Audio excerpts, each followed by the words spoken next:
If Greece's politics has changed, Spain's is changing. There's a powerful new party here, also on the far left, which also rejects German-led austerity. It's called Podemos, which means we can. Arriving at a rally in Valencia, the party's leader is a clever, charismatic former university professor. With his trademark ponytail, Pablo Iglesias looks different and sounds different to other political leaders in Spain. And since his party burst onto the political scene in last year's European elections, his potent anti-corruption, anti-austerity message has put his party in first place in many of the polls. Syriza Podemos, together we will defeat them, starts Mr. Iglesias.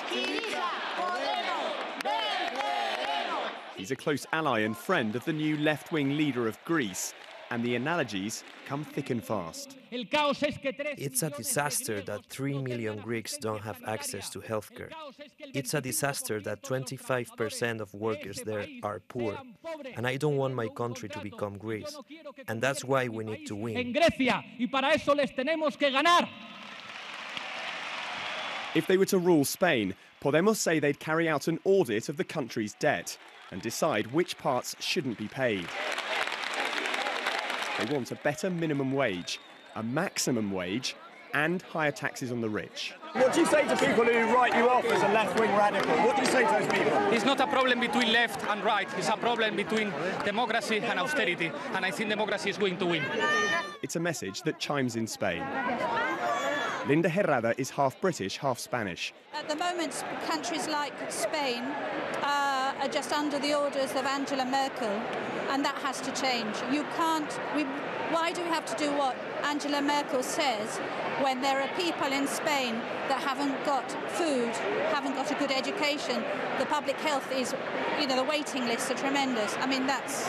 Isn't austerity working in Spain? There's growth now in the economy. No. It might be working for the politicians, but it's not working for the people.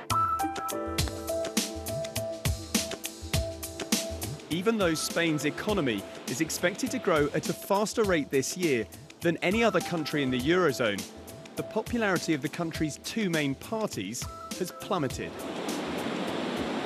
Podemos is successfully tapping into a deep level of dissatisfaction with Spanish politics, and in particular a sense of injustice, that those suffering most from a financial crisis, caused in large part by reckless bank lending, which fueled a crazy construction spree here, are the poor, and Spain's sizable middle class.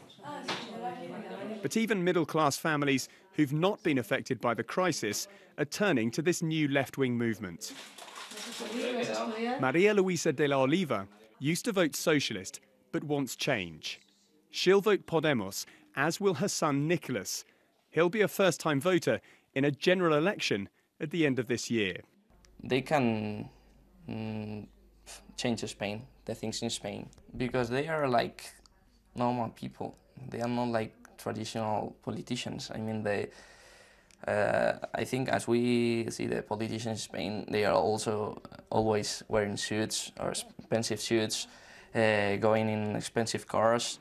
And when it comes to money, Spain has no better symbol of what's went wrong than Valencia's futuristic-looking City of Arts and Sciences, which cost a whopping €1.3 billion.